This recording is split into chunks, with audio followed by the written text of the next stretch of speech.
Assalamualaikum warahmatullahi wabarakatuh. Waalaikumsalam Waalaikumsalam warahmatullahi warahmatullahi wabarakatuh.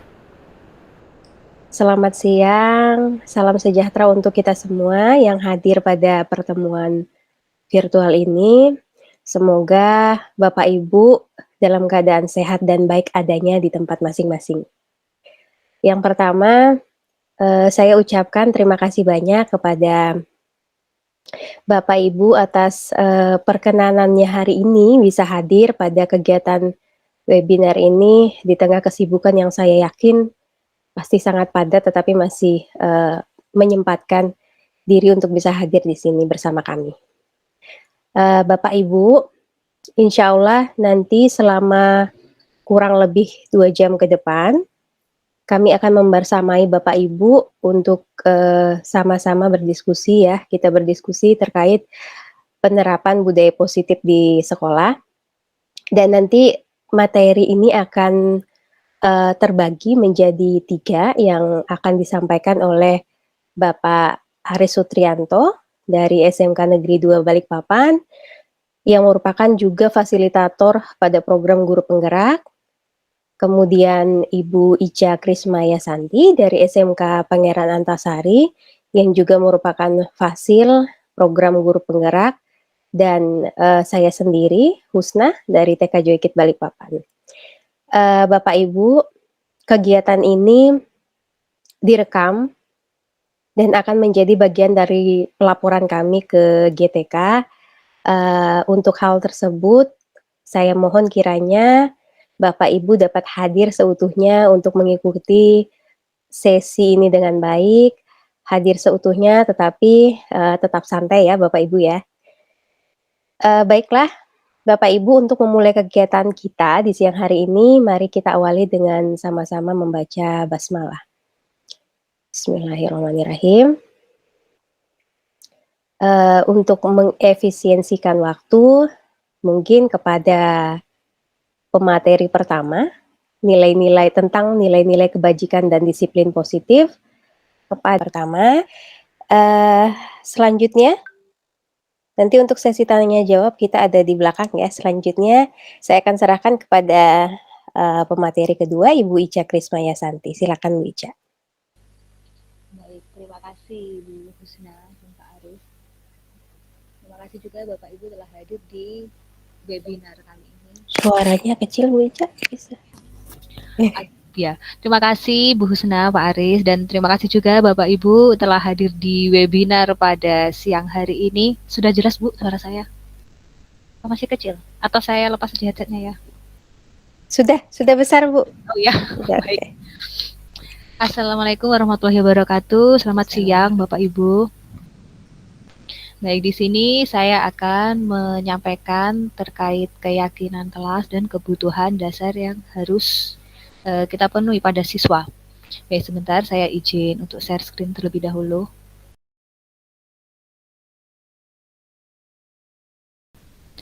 Salam dan bahagia buat kita semuanya. Saya mulai saja. Salam kenal, saya Ica Krismaya Santi. Saat ini bersama Bu Husna dan Pak Aris dan fasilitator PGP Angkatan 6 untuk Kabupaten Sampang, Jawa Timur. Untuk keseharian saya mengajar bahasa Indonesia di SMK Pangeran Antasari, Balikpapan. Baik, di sini saya yang pertama akan menyampaikan terkait keyakinan kelas atau yang biasa juga disebut untuk yang sebelumnya itu kesepakatan kelas. Jadi keyakinan atau kesepakatan kelas. Baik, di sini saya akan menyampaikan uraian terlebih dahulu mengapa tidak peraturan saja, namun harus keyakinan kelas. Bapak Ibu bisa kita simak terlebih dahulu uraian berikut ini.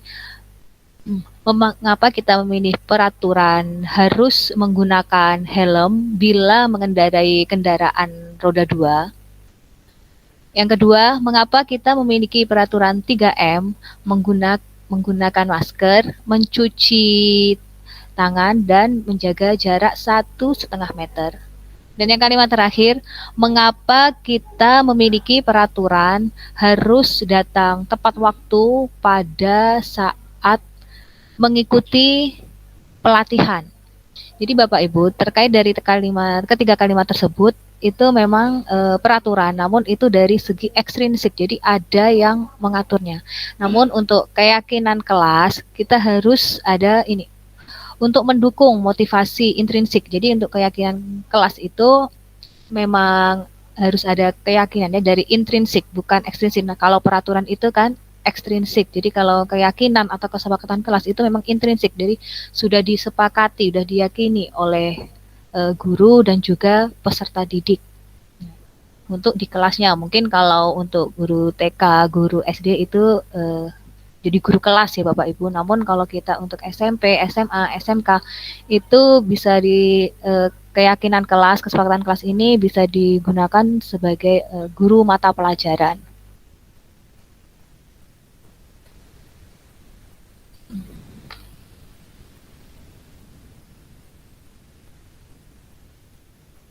Jadi Bapak Ibu dari peraturan kelas, dari peraturan tadi kan bersifat ekstrinsik ya Bapak Ibu ya, karena sudah dibuat oleh guru atau dari sekolah biasanya, tata tertib ya. Kalau yang biasanya kita ada dari sebelumnya itu peraturan kelas, tata tertib itu memang sudah dibuat oleh sekolah. Murid belum dilibatkan, namun untuk keyakinan kelas kita adanya membuka pendapat, ide juga gagasan dari murid untuk keyakinan kelas. Makanya itu disebut juga intrinsik. Jadi murid diikutsertakan. Dari situ nanti akan tercipta lingkungan positif dan lingkungan positif di kelas, bahkan di lingkungan sekolah.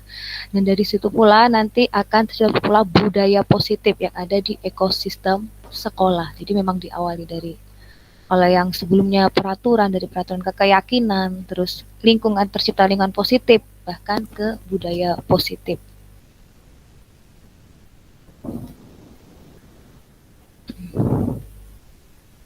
Berikut contoh kesepakatan kelas atau keyakinan kelas ya Bapak Ibu ya.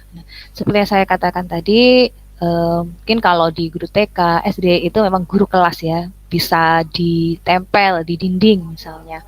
Kalau untuk kita yang mengajar di SMP, SMA atau SMK itu bisa juga per mata pelajaran, bisa kirim. Biasanya kita ada punya grup WA mungkin atau classroom, jadi bisa kita kirimkan lewat situ. Atau mungkin yang sekolahnya moving class, jadi masing-masing guru mata pelajaran punya kelas sendiri-sendiri, itu juga bisa selain dikirim di WA, grup mungkin classroom, jadi bisa juga ditempel di dinding sekolahan. Ini jadi dibuat semenarik mungkin ya, kayak kesepakatan keyakinan kelas itu tadi ya Bapak Ibu ya. Ini untuk kesepakatan atau keyakinan kelas ini cenderung ke ini apa, hal-hal ini ya positif. Memang apa yang harus kita lakukan gitu ya. Ke kata sifat seperti itu. Nah ini Bapak Ibu ya, kegiatan apa untuk mendalami terkait keyakinan kelas itu, yaitu terkait dengan hormat, terus bekerja, dan juga merasa diterima dan dimiliki. Mengapa hormat? Kita harus yakin. Mengapa? Yakin bahwa saling menghormati itu sangat penting, saling menghargai itu sangat penting untuk kita di lingkungan kelas. Menghormati antar teman, antar guru, dan juga antar ini guru dan siswa juga harus saling menghormati dan menghargai. Mengapa kita harus bekerja? Kita harus yakin bahwa bekerja itu sangat penting. Bekerja melakukan sesuatu. Kalau di kelas berarti mengerjakan suatu tugas yang diberikan oleh guru, di mana guru itu memberi tugas secara individu maupun kelompok. Jadi kita harus yakin. Siswa pun harus yakin bahwa itu memang harus dikerjakan. Dan mengapa untuk merasa saling diterima dan dimiliki? Karena semua orang itu merasa penting bahwa yakin bahwa merasa diterima oleh suatu kelompok, merasa diterima antar satu dengan yang lainnya, karena kita semua kan makhluk sosial ya Bapak Ibu ya. Jadi itu ada 3 hal ya, saling menghormati, terus bekerja, dan juga merasa diterima. Itulah pendalaman terkait dengan keyakinan kelas. Ya Bapak Ibu, untuk berikutnya berikut perbedaan antara peraturan dan juga keyakinan kelas. Tadi saya sampaikan bahwa mengapa tidak peraturan saja, mengapa harus ke keyakinan kelas. Jadi ini ya Bapak Ibu bisa kita cermati ya. Kalau peraturan misalnya selalu kembalikan buku pada tempatnya, dan untuk keyakinan kelas berarti tanggung jawab. Berarti kayak kita merasa harus memiliki sifat tanggung jawab gitu ya. Jadi tanggung jawab. Dan mengapa misalnya kalau di peraturan dilarang mengganggu orang lain. Kalau peraturan berarti dilarang mengganggu orang lain, kayak sudah peraturan dia jangan mengganggu orang lain gitu kan. Kayak perintah gitu ya. Memang perintah dari unsur luar ya, ekstrinsik. Dan untuk keyakinan kelas sendiri di sini disebutkan menghormati orang lain. Jadi saling menghormati, saling menghargai, saling menyayangi. Dan untuk peraturan sendiri misalnya dihimbau hadir ya, ini maksudnya hadir sekolah 15 menit sebelum pelajaran dimulai. Nah, untuk naik kelas cukup ini saja, hadir tepat waktu atau ini berkomitmen. Nah, dan juga untuk yang berikutnya dilarang melakukan kekerasan. Kalau kita ubah ke keyakinan kelas, bisa juga keselamatan, menghormati orang lain, bisa juga di situ. Kalau di peraturan itu dilarang menggunakan narkoba. Nah, untuk keyakinan kelas berarti kesehatan. Semua siswa itu kan merasa ingin sehat ya Bapak Ibu ya. Nah, dan kalau jika di peraturan itu bergantian atau menunggu giliran. Nah, jadi bisa kalau di keyakinan langsung saja menghormati orang lain ya. Jadi harus bersabar seperti itu ya Bapak Ibu ya. Nah, itu beberapa yang membedakan mengapa peraturan dan keyakinan kelas. Memang terlihat di sini bahwa peraturan memang perintah ya, terkesan perintah, unsur ekstrinsik ya. Kalau keyakinan kelas memang kita harus menyadarinya ya Bapak Ibu ya. Nah. Terkadang untuk keyakinan kelas sendiri jika ini melanggar biasanya itu ada hukuman atau konsekuensi yang juga dari hukuman atau konsekuensi itu juga disepakati, diyakini oleh guru dan siswa ya Bapak Ibu ya. Jadi ya siapa yang tidak mematuhi, siapa yang melanggar. Jadi konsekuensinya, hukumannya itu juga sudah harus disepakati, diyakini. Untuk keyakinan kelas sendiri di sini biasanya kita rancang, kita buat itu di awal pembelajaran, di semester awal ajaran baru gitu ya Bapak Ibu.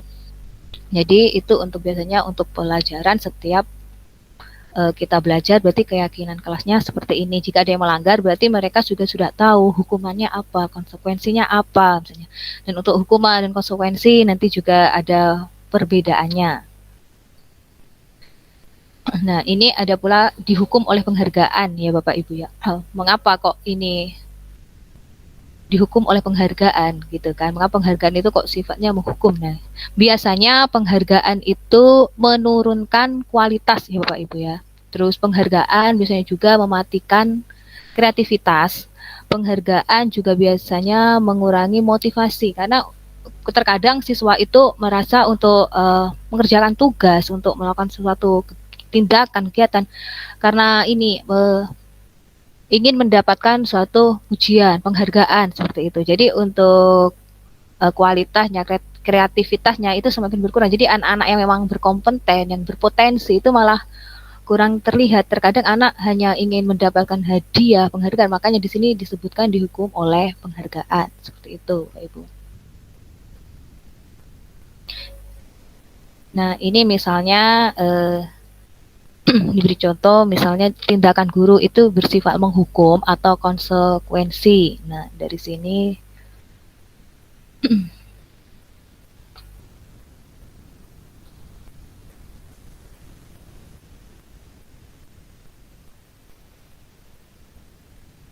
nah, misalnya tindakan guru ini mencatat 100 kali di dalam buku, kalimat saya tidak akan terlambat lagi. Nah, karena terlambat ke sekolah. Ini berarti berupa hukuman ya Bapak Ibu ya. Ini ada yang berupa hukuman dan juga ada yang berupa konsekuensi. Itu berarti itu hukuman atau konsekuensi, berarti itu termasuk hukuman. Terus misalnya lagi lari mengelilingi lapangan, itu juga termasuk hukuman ya Bapak Ibu.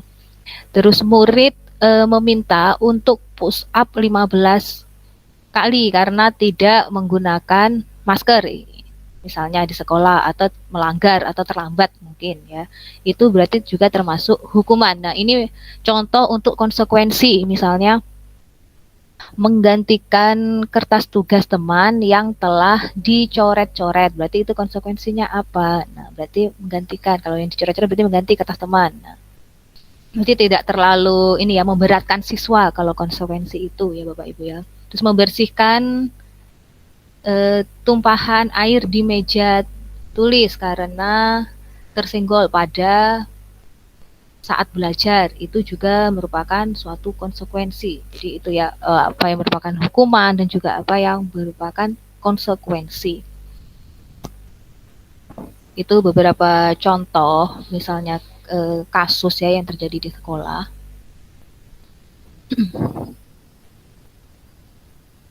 Nah, di sini bisa dijelaskan perbedaan antara hukuman dan konsekuensi ya Bapak Ibu ya. Nah,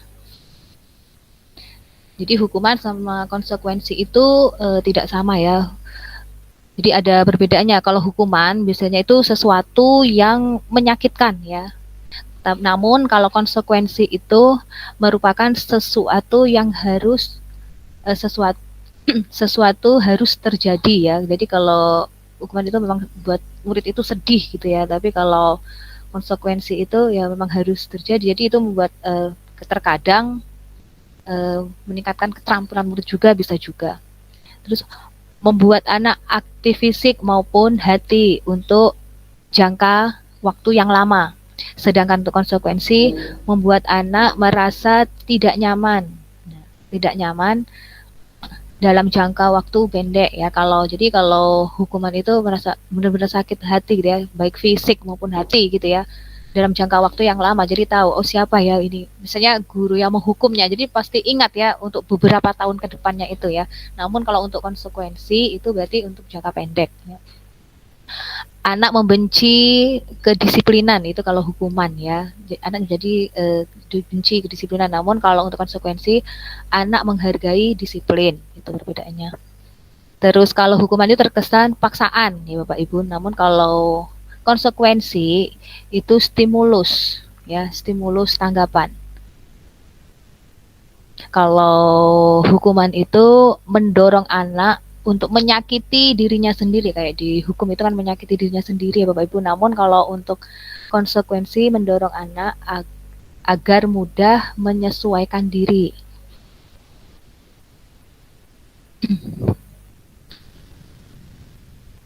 Sedangkan untuk hukuman itu yang membedakan lagi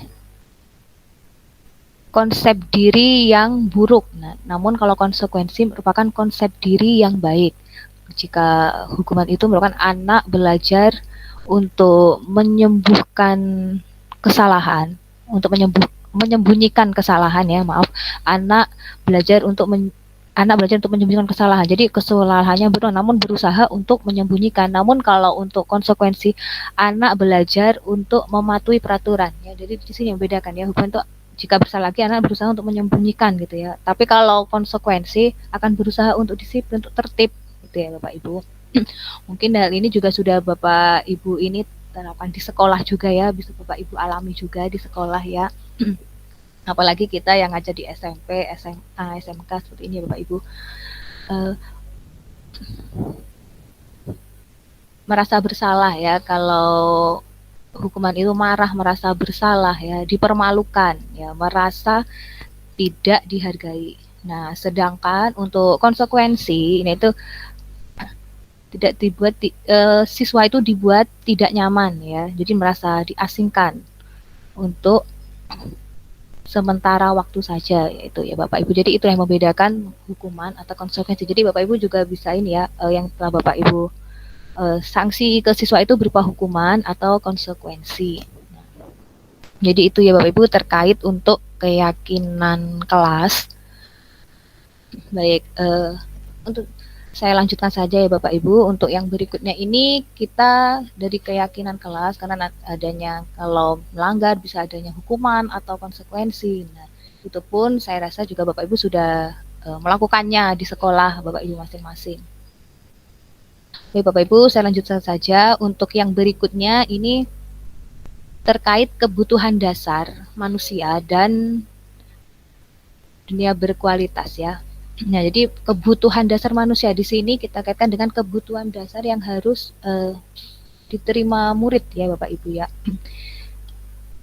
Jadi jika di sini ada 5 kebutuhan dasar manusia ya. Ini Bapak Ibu, kebutuhan dasar manusia itu kalau menurut Ki Hajar Dewantara, pendidik itu layaknya petani, yaitu dikatakan menuntun ya, menuntun rangkulnya ya, sampai ini untuk tumbuh kembang. Kalau petani tumbuh kembang padi misalnya, jadi kalau untuk pendidik tumbuh kembang siswa itu sendiri. Jadi kita akan mengembangkan potensinya dengan cara yang bagaimana. Jadi kita harus tahu kebutuhan dasar dari siswa tersebut ada 5 ya, menurut William Glasser.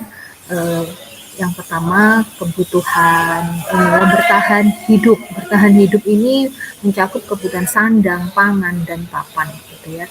Jadi kebutuhan pangan yang bisa dikatakan bahwa bagaimana kalau anak itu mungkin makannya kurang, misalnya ini ya, misalnya katakan anak itu makannya kurang bergizi misalnya, terus di rumah tidak sarapan, bagaimana dia di sekolahnya gitu. Katakan nanti kalau dia tidak punya seragam, apakah bisa sekolah juga, kalau rumahnya kebanjiran misalnya, apakah bisa datang ke sekolah. Jadi berkaitan dengan sandang, pangan, dan papan. Dan berikutnya ini yang kedua itu merasa disayang ya, merasa diterima. Nah, jadi siswa tersebut, orang itu merasa diterima akan kebiasaannya atau akan potensi yang dimilikinya. Jadi merasa ini di kelas itu gurunya mungkin harus tahu, oh anak ini bisa ini ya, unggul di matematika, mungkin anak ini unggul di bahasa Indonesia, unggul di bahasa Inggris, merasa diterima. Anak ini sudah, oh ini saya merasa sudah ini berseragam rapi misalnya, itu jadi merasa diterima situ akan kekurangan atau kelebihannya kan.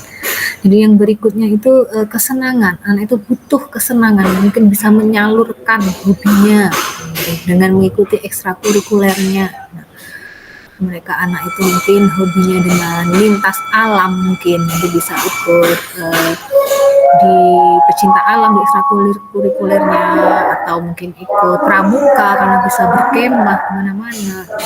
Anak yang hobinya menari, nyanyi bisa ikut di ekskul seni. Ada anak yang suka fotografi misalnya. Jadi nanti biar merasa ini ya, kesenangan gitu kan. Terus ini berikutnya kebebasan dalam menerima pembelajaran yang diberikan oleh guru, misalnya seperti itu ya. Jadi bebas. Jadi anak itu mungkin ini bosan dengan metode dari guru yang seperti ini. Jadi anak-anak ini merasa begini terus sih. Nah, mungkin guru dari gurunya mengubah metode pembelajaran. Jadi guru itu harus yang kreatif, berinovasi ya, menciptakan pembelajaran yang diminati murid. Di penguasaan, jadi harus penguasaan guru harus mampu ya memetakan murid ini ya, karakter murid ini gitu kan. Jadi mungkin murid ini ada kalanya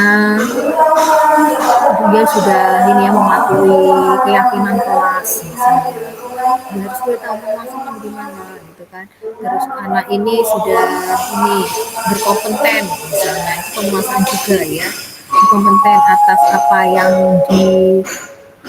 diminatinya, bakat minatnya. Jadi itu ya Bapak Ibu terkait kebutuhan dasar manusia yang menyangkut ke peserta didik kita, dan kita berusaha untuk memenuhi kebutuhan dasar tersebut.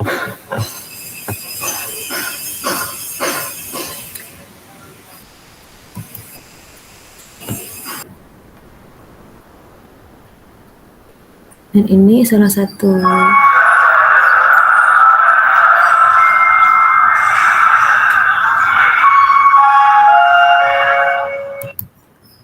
Bapak Ibu, ini salah satu contoh dari bersalaman sebelum memasuki kelas ya, sebelum mulai pembelajaran, dan melanjutkan untuk belajar di kelas yang dimulai dengan pembaca doa terlebih dahulu. Ini situasi kelas sudah rapi, sudah sesuai keyakinan kelas. Jadi para siswa sudah siap untuk mengikuti pembelajaran.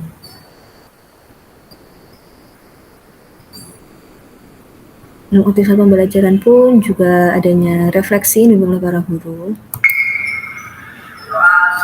Nah,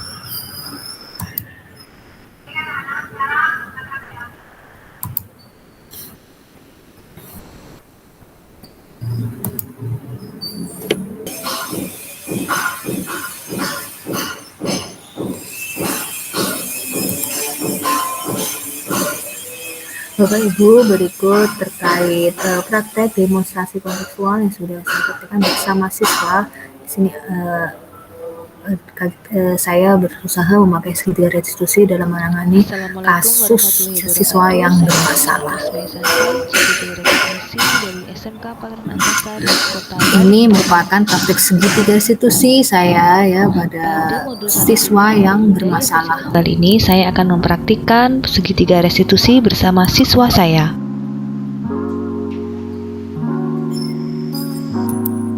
Siang, Bu. Iya, selamat siang, mau saya silakan. Enggak. Ada perlu apa, Moses? Datang ke sini. Ini kan sudah jam pulangan, Bu. Saya datang ke sini mau ambil HP saya. HP kamu. Ya, Bu, kata Pak Kahar disuruh ambil HP saya ke Ibu. Iya. Itu apa yang kamu lakukan di kelas? Kok HP kamu sampai disita Pak Kahar? Saya tadi membuka HP, Bu, saat ulangan. Membuka HP. Kok bisa-bisanya kamu saat membuka HP? Karena tadi malam saya tidak belajar, Bu. Dan itu kamu sendiri yang melakukannya? Iya, Di Bu. kelas. Saya sendiri. Terus dengan kamu buka HP itu apa yang kamu dapatkan dari ulangan? Belum ada, Bu. Tadi saya langsung saat membuka HP langsung diambil bapak. Nah, Moses, jika kita melihat keyakinan kelas, apakah perbuatanmu itu sudah sesuai dengan keyakinan kelas? Tidak, Bu, karena di dalam kelas kita meyakini saat belajar tidak boleh dilarang membuka HP selain instruksi dari guru. Jadi Moses, perbuatanmu yang mana yang belum sesuai dengan keyakinan kelas? Membuka HP saat belajar. Iya, betul sekali, saya setuju juga.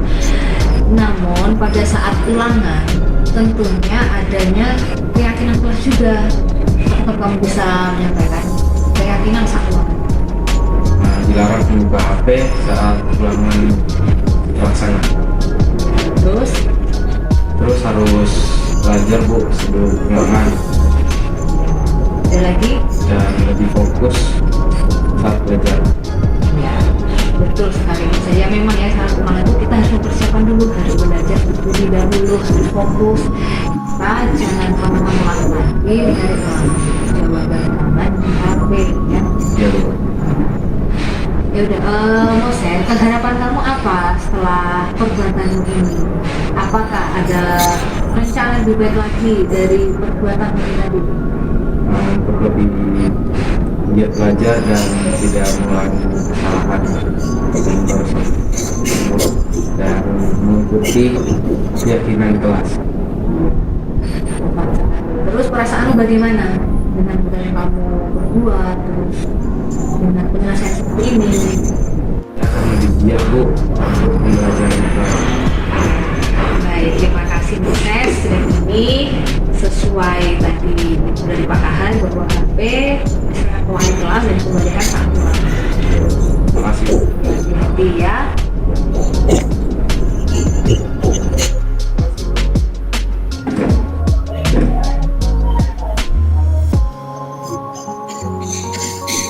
Ariel, saya tadi dapat laporan dari Urahara. Iya, Bu. Infonya ada ribut di kelas, termasuk kamu salah satunya. Marah-marah gitu ya kamu tadi? Iya, Bu, sebenarnya saya tadi nggak ikut kena masalah situ, Bu, tapi saya kena tuduh juga. Oh iya, itu berarti terus kamu tadi ngapain kok sampai marah-marah itu? Karena saya marah Bu, karena kena tuduh. Dan saya juga kena hukumannya juga. Dan itu saya marah Bu, bentar-bentar. Jadi ada temanmu juga Iya. yang kena itu, kena marah-marah itu tadi. Hmm. Nah terus kamu berbuat apa di kelas tadi dan berhenti? Bentar Bu. Bentak. Iya. Karena saya nggak merasa salah. Tapi saya juga kena. Jadi memang benar sih, orang kalau nggak merasa salah ya pasti kayak nggak terima gitu ya. Ya. Saya pun juga pasti menuduh gitu kan. Ya, tentu saja Ril, siapapun kalau yang dituduh pasti marah-marah gitu ya. Pasti Bu. Ya. Jadi kamu marah-marah membentak itu pasti ada sebab tertentu kan? Pasti Bu. Iya. Jadi kamu kenapa tiba-tiba marah membentak-bentak kayak gitu? Karena kena tuduh Bu. Saya kan nggak ada di situ. Terus selain kamu bentak-bentak, kamu ngapain lagi tadi? Mau bentak-bentak aja sih Bu. Sudah saya sabar-sabar nih Bu. Oh ya, jadi kamu masih ingat ya, Iya. memang harus sabar sesuai keyakinan. Iya. Kan? Ya, jadi perbuatan yang marah-marah, bentak-bentak tadi itu sudah sesuai dengan keyakinan kau belum? Sudah Pak Bu. Karena kan keyakinan saya dan keyakinan kelas harus tetap bersabar Bu. Dan menyelesaikan masalah dengan kepala dingin. Iya. Jadi yang menurut kamu yang belum sesuai atau tidak sesuai dengan keyakinan kelas, perbuatanmu yang apa itu? Yang saya marah-marah di kelas Bu. Yakin apa tidak Ril, bahwa bersabar itu merupakan sesuatu yang penting harus dimiliki semua orang. Yakin dong Bu. Ya. Jadi dengan bersabar kamu nanti akan bisa menahan diri untuk tidak berbuat marah-marah seperti itu lagi kan? Iya. Dan dari keyakinan kelas yang telah kamu sepakati juga di kelas bersama saya sebagai wali kelas juga kan. Real, tentunya pada saat kamu emosi itu harus ada keyakinan yang harus kamu lakukan. Tentu Bu. Ya, misalnya dengan cara apa? Dengan bersabar dan menahan diri agar Ya. tidak menjadi demikian. Ya betul sekali, kamu harus bisa menahan diri, bersabar, harus bisa memilah masalah itu ya. Lalu dengan kejadian yang hari ini harapanmu seperti apa? Ya kedepannya agar tidak terjadi lagi menuduh seperti tadi Bu. Dan yang lain agar tetap bersabar. Ya terus yang kamu lakukan apa? Menghindari kamu marah-marah bukan? Menahan diri Bu. Ya, jadi dengan keyakinan menahan diri dan Bersabar. ya, baik. Jangan diulangi lagi ya, Dul, ya. Ya. Terima kasih. Jadi bagaimana perasaanmu dengan kamu nantinya akan bersabar dan menahan diri? Senang dan bangga sih Bu, karena dapat melalui masalah dengan bersabar dan menahan diri itu sangat luar biasa.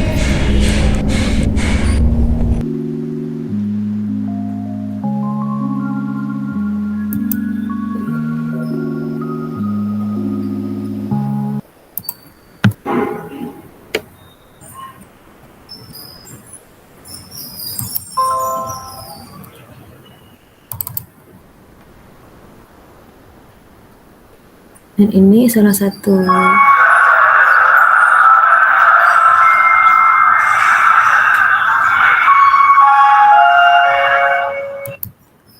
Bapak Ibu, ini salah satu contoh dari bersalaman sebelum memasuki kelas ya, sebelum mulai pembelajaran, dan melanjutkan untuk belajar di kelas yang dimulai dengan pembaca doa terlebih dahulu. Ini situasi kelas sudah rapi, sudah sesuai keyakinan kelas, jadi para siswa sudah siap untuk mengikuti pembelajaran.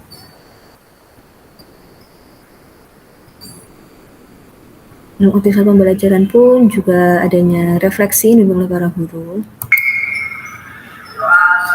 Nah,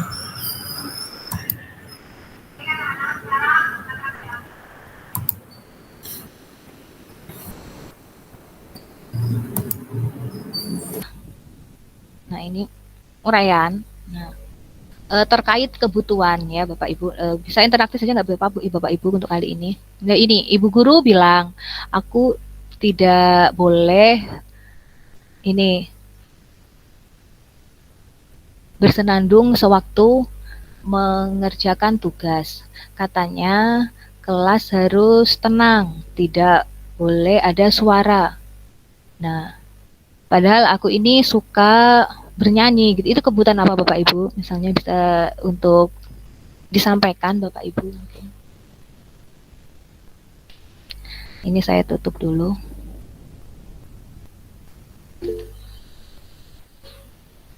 Ya Bapak Ibu, dipersilahkan yang ingin menyampaikan. Anak ini bersenandung, tapi Bapak Ibu guru menegur saat belajar ya Bapak Ibu. Padahal anak ini suka menyanyi gitu. Jadi bikin disampaikan Bapak Ibu. Bapak Afkar mungkin. Silakan Bapak Afkar. Baik, terima kasih Bu Ica atas kesempatannya. Kalau saya melihat tadi itu anak tadi kayaknya membutuhkan kebutuhan kebebasan ya, kemerdekaan untuk bisa ekspresi. Namun dari kebebasan yang harus dia miliki atau dia lakukan terbentur dengan aturan yang dibuat oleh guru, dan guru akhirnya juga mengingatkan. Nah, mungkin juga sekaligus minta feedbacknya ya, gimana ya ketika kita harus menghadapi anak-anak seperti ini, dilema ketika pelajaran harus fokus, tapi si anak ini perlu memvisualisasikan atau melakukan hal belajarnya dengan gayanya dia. Mungkin itu yang perlu kita cermati juga ini. Sama-sama bagusnya sebenarnya. Mungkin itu Bu Ica, terima kasih. Iya, terima kasih Pak Afkar atas ini tanggapannya. Ya, ya betul Pak Afkar ya. Jadi di situ merasa pingin ini ya, kebebasan. Mungkin ini ya biar gak jenuh belajarnya gitu ya Pak Afkar ya. Jadi ada yang ingin menyanyi, cuman nanti kalau kita kembali ke keyakinan kelas kan harus tertib misalnya, seperti itu ya Pak Afkar ya. Nah, ya baik, terima kasih Pak Afkar. Baik, saya berikan uraian yang berikutnya, nanti Bapak Ibu bisa menyampaikan tanggapannya ya Bapak Ibu. Jika ini Bapak Ibu, Ibu guru tidak menyapa saya hari ini, padahal saya memakai seragam yang rapi. Kebutuhan apa Bapak Ibu kalau seperti itu?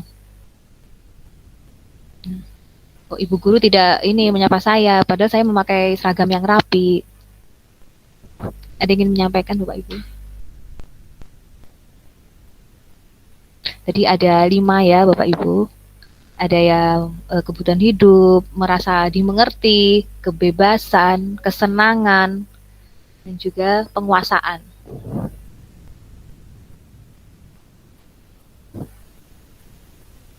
Dari Ibu Sri mungkin ingin menyampaikan, Ibu Sri Rahayu. Itu ada di chatroom Bu Ica, perhatian gitu. Oh baik. Iya Ibu, iya untuk ini waktu ya Bu Husna ya. Baik, terima kasih bisa Ya, di bukan itu ada yang di chatroom perhatian iya, katanya. baik. Oh iya baik.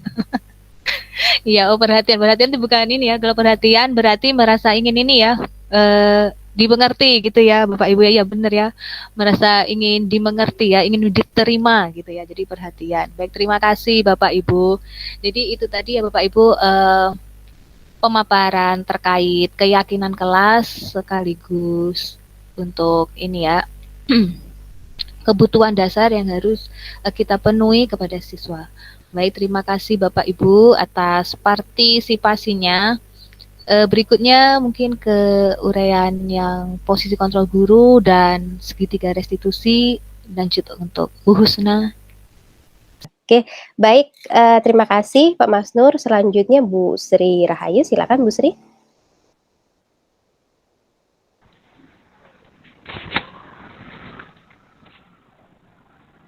Ya, terima kasih Bu Husna, juga Pak Aris dan Bu Ica yang telah membawakan materi hari ini ya. Saya memang benar-benar tertarik dengan materi ini ya Bapak Ibu ya. Karena apa? Karena materi ini sangat relevan dengan kebutuhan kita sebagai seorang guru. Nah, yang kita hadapi kan di sekolah tidak hanya anak-anak tapi juga guru, di mana yang mempunyai masalah juga tidak hanya anak tapi juga guru. Nah, yang jadi pertanyaan bahwa yang dibahas di sini kan tentang teori motivasi, kemudian hukum, penghargaan, restitusi. Di sini kan seakan-akan semuanya itu difokuskan pada anak yang bermasalah. Padahal kita sendiri tahu bahwa di sekolah itu kan tidak semua anak bermasalah. Nah, kemudian bagaimana teknik pelaksananya supaya perhatian kita tidak hanya tertuju pada anak yang bermasalah saja. Karena kan yang bermasalah dengan yang tidak bermasalah, menurut saya ya, kan lebih banyak anak yang tidak bermasalah. Kalau kita semua fokus di anak yang bermasalah, bagaimana nasib dari anak yang tidak bermasalah? Nah, ini mungkin bisa diberikan tanggapan baik dari Pak Aris, Bu Husna maupun Bu Ica. Terima kasih. Terima kasih Bu Sri Rahayu.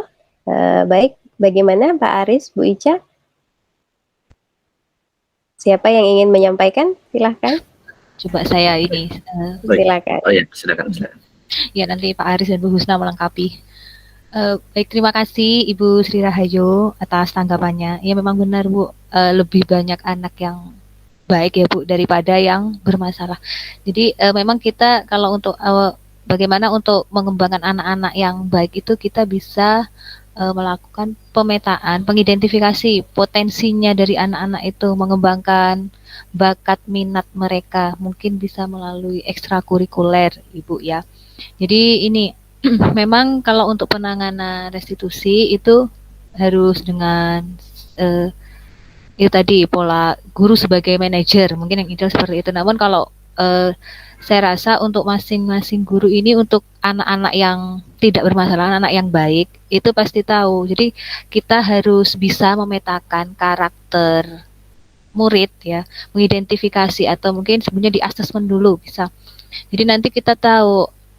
Jadi kita kembali lagi ke ajaran Ki Hajar Dewantara bahwa kita menuntun siswa, merangkulnya sesuai potensi yang dimiliki agar mereka menjadi pribadi yang kompeten pada bidangnya. Karena siswa tersebut tidak hanya di lingkungan sekolah saja, namun nanti bisa diarahkan ke masyarakat luar sana. Begitu Ibu. Mungkin Pak Aris dan Bu Husna bisa melengkapinya. Silakan Pak. Baik, terima kasih Bu Ica. Ini tidak serta-merta menjawab dari pertanyaan Bu Sri Rahayu dan ini ya. Mungkin saya rangkum jadi satu saja apa yang dibahas terkait dengan kontrol guru di lingkungan secara praktek ya. Secara praktek kemudian kaitannya kalau Bu Sri Rahayu tadi terkaitannya dengan ini kan yang kita bicarakan kenapa hanya siswa-siswa yang bermasalah saja sama yang tidak gitu ya. Nah kalau di saya ini mungkin yang saya sampaikan adalah seperti yang dikatakan Pak Masnur tadi bahwa kondisi secara teori ketika kita menyampaikan posisi kontrol kita berada di materi ini dengan kondisi yang di lapangan itu terkadang memang sangat jauh berbeda sehingga kita seperti apa kita bisa menggunakan posisi kontrol yang seperti apa yang bisa kita pakai ya. Memang dengan kondisi siswa yang berbeda dan beragam kita juga tidak bisa menggunakan kontrol yang sama gitu. Artinya kita juga memang harus melakukan spesifikasi terlebih dahulu atau kita harus menentukan masalah apa yang dihadapi oleh siswa tersebut. Itu yang lebih penting ya. Nah, tetapi lagi-lagi adalah kembali ke mental kita sebagai seorang guru, jangan sampai kita salah dalam penanganan terhadap kontrol diri kita sehingga malah mengakibatkan cedera mental terhadap siswa yang ada di sekolah yang kita tempati dalam hal belajar mengajar. Ini juga menurut saya sangat penting dan kaitannya dengan jiwa kita sebagai jiwa, mohon maaf ya, biasanya kalau jiwa-jiwa guru yang masih di bawah 40 tahun itu jiwa kontrol sebagai penghukum itu sepertinya lebih banyak melekat gitu ya, lebih banyak melekat pada diri kita sebagai seorang guru. Kemudian bagaimana kita mengontrolnya ya, kita memang harus lebih banyak berkolaborasi dan lebih banyak untuk mengetahui kondisi di lingkungan sekitar kita, kondisi siswa di lingkungan sekitar kita. Seperti halnya tadi yang saya sampaikan bahwa kita juga tidak bisa menggunakan satu kontrol terhadap jiwa-jiwa yang berbeda karena memang kita harus tentukan terlebih dahulu anak ini masalahnya di mana gitu. Nah, kemudian kalau kaitannya dengan apakah siswa yang bermasalah saja yang yang kita bahas di sini, tapi siswa-siswa yang banyak siswa yang tidak bermasalah, bagaimana cara menanganinya. Saya rasa ketika siswa yang tidak bermasalah, kita juga bisa memberikan penguatan terhadap mereka. Kalau di saya sendiri, ketika saya mengajar ya di mata pelajaran yang saya berikan ke anak-anak, walaupun belum maksimal ya, belum tidak maksimal, tetapi ketika siswa tidak bermasalah ya saya eksplor mereka lebih dalam lagi ya, berdasarkan kemampuan mereka, berdasarkan minat mereka, berdasarkan bakat mereka, baik itu melalui sisi akademik maupun non akademik. Tapi kita lagi-lagi sebagai penuntun ya, guru sebagai penuntun ya, kita tidak bisa melepaskan mereka begitu saja. Harus tetap kita tuntun berdasarkan filosofi Ki Hajar Dewantara tadi ya. Kalau kita seperti menanam padi tadi ya, kita juga harus tahu bahwa kita juga harus membersihkan rumputnya, kita harus beri asupan air dan gizi yang sesuai gitu. Dan juga kalau kita juga menggunakan triloginya, kita juga akan menyesuaikan ya, trilogi kita sebagai pendorong atau berada di tengah-tengah mereka, atau kita juga sebagai contoh bagi mereka. Walaupun memang lagi-lagi kita juga tidak bisa serta-merta 100% bisa mengikuti itu. Dan yang paling kita tahu bahwa hasil dari apa yang kita kerjakan hari ini, proses-proses kita dalam mendidik siswa tidak bisa kita lihat besok hari. Tetapi antara 5 sampai 10 tahun ke depan baru kita lihat hasilnya anak-anak yang kita ajari dengan proses yang kita lakukan secara baik tersebut. Seperti itu Bu Yayu sama Pak Mas Nur. Terima kasih.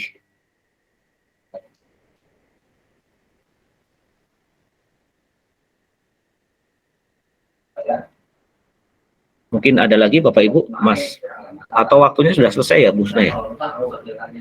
Bagaimana Bapak Ibu, Bu Sri gimana?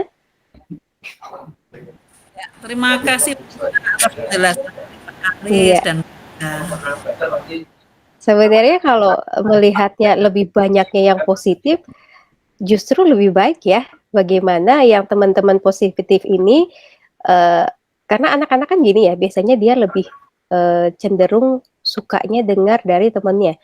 Bisa jadi teman-teman yang positif ini akan bisa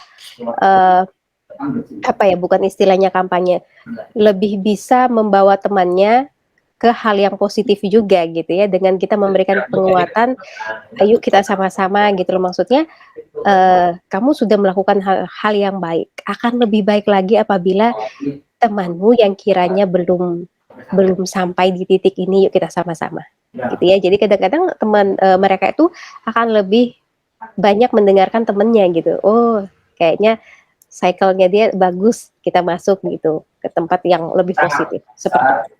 Mungkin ada lagi Bapak Ibu yang ingin disampaikan atau mau berbagi pengalaman, silahkan.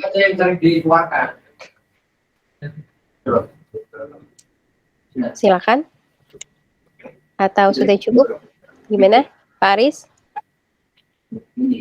Kalau dilihat dari waktunya kayaknya sudah cukup. Sudah cukup ya. Nanti mungkin Bapak Ibu yang berminat untuk soft copy-nya bisa kita bagikan gitu kali Bu ya, atau gimana? Baik. Baik, mungkin Bapak Ibu, kami akan tutup kegiatan ini. Terima kasih banyak Bapak Ibu sudah meluangkan waktu untuk hadir di kegiatan ini. Mungkin kita sebelum tutup kita sesi foto dulu ya. Kita sesi foto dulu. Iya, gimana Bu? Gimana Bu Sri? tutup, boleh saya membacakan pantun Bu Husna? Oh, boleh silakan. Silakan Bu Sri. Ya. Ini pantunnya ini untuk Cakep. kita. Belum ya? Belum Pak. Nanti setelah ini Pak Mas Nur yang bikin pantun ini. Ini kaitannya dengan budaya positif yang hari ini kita pelajari ya Pak. Jalan tikus, jalan natif, mau ke pasar membeli kain. Ayo terapkan budaya positif agar dapat disiplin. Baik, terima kasih. Terima kasih. Ayo Pak Mas Nur, pantunnya Pak Mas Nur, silakan Pak Mas Nur. Satu lagi ya Pak.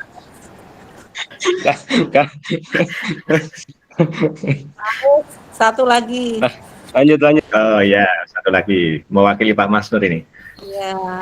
Hari Minggu pergi berkemah, tidak perlu modal besar. Apa penyebab anak bermasalah? Karena mengejar kebutuhan dasar.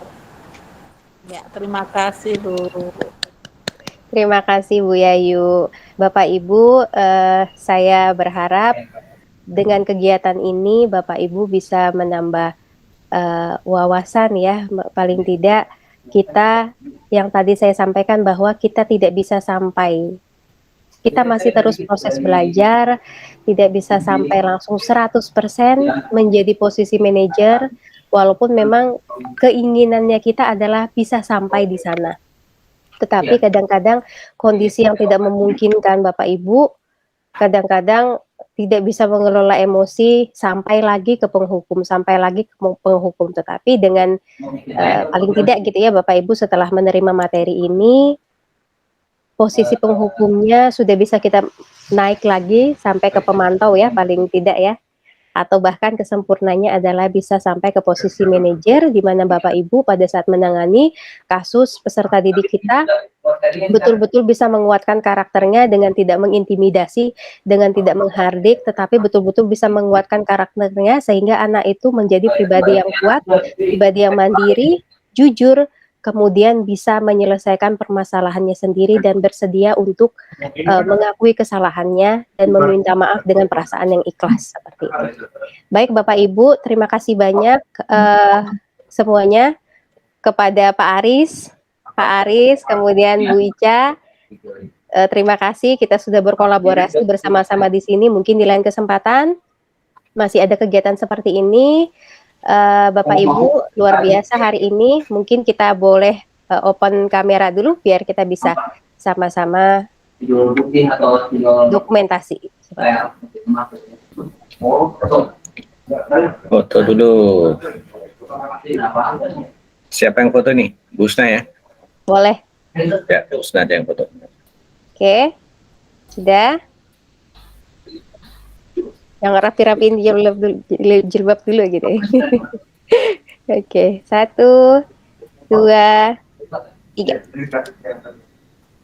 Oke, satu lagi ya. 1, 2,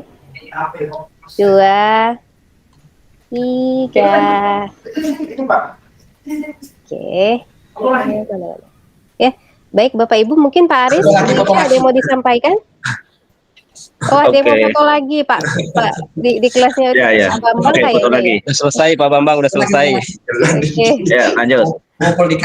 Silakan Bu Husna dipoto lagi. Sudah. Itu Pak Andi di kafe kan? Sama Pak Bambang sama Pak Padi. Oke Bapak Ibu, Pak Aris, Bu Ica, ada yang mau disampaikan lagi? Ya, sedikit saja Bapak Ibu. Silakan. Saya ucapkan terima kasih banyak atas kehadirannya pada hari ini. Semoga ini bukan akhir dari kegiatan kita dalam hal kolaborasi dan berbagi ya. Nanti di luar ini kita bisa saling berdiskusi terkait kebutuhan dasar anak-anak kita dan juga bagaimana kita bisa menerapkan budaya positif di lingkungan kita masing-masing. Mudah-mudahan kita bisa melaksanakan itu semua dengan baik. Oke, terima kasih Bapak Ibu semua, terima kasih Bu Husna dan Bu Ica. Iya, terima kasih juga Bapak Ibu, terima kasih di virtual ini. Kurang lebihnya kami mohon maaf. Jadi semoga materi ini bisa bermanfaat untuk Bapak Ibu terapkan sekolah Bapak Ibu masing-masing. Jadi nanti kita siap berkolaborasi ya Bu Husna, Pak Aris dan Bapak Ibu yang lainnya. Terima kasih banyak. Baik Bapak Ibu, kita akan menutup kegiatan kita dengan sama-sama mengucapkan hamdalah. Ya, saya Pak Aris dan Bu Ica mohon pamit undur diri. Terima kasih banyak semuanya. Saya akhiri, wabillahi taufik wal hidayah. Wassalamualaikum warahmatullahi wabarakatuh. Waalaikumsalam warahmatullahi wabarakatuh. Sehat selalu. Terima kasih.